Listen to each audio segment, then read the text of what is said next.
So guys, magandang araw po sa inyo. Guys, tuturuan ko po kayo kung paano mag-send or pasa ng load ng TEAM or Globe. So first na gagawin po natin ay punta po tayo sa right message. Dito po sa taas guys, ilagay po natin yung number ng sisindan po natin. So ito po yun. So kailangan po guys itong 0, palitan nyo po yan ng 2. 29. Dapat 29 po yan. Then next.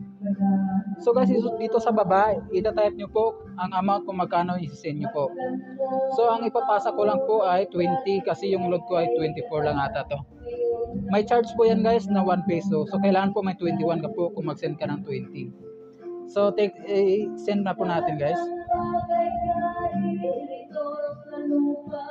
So dito guys, may magti-text po. Kailangan po natin mag-reply ng yes. Kailangan po dyan guys ay big letter po lahat yan. Yes.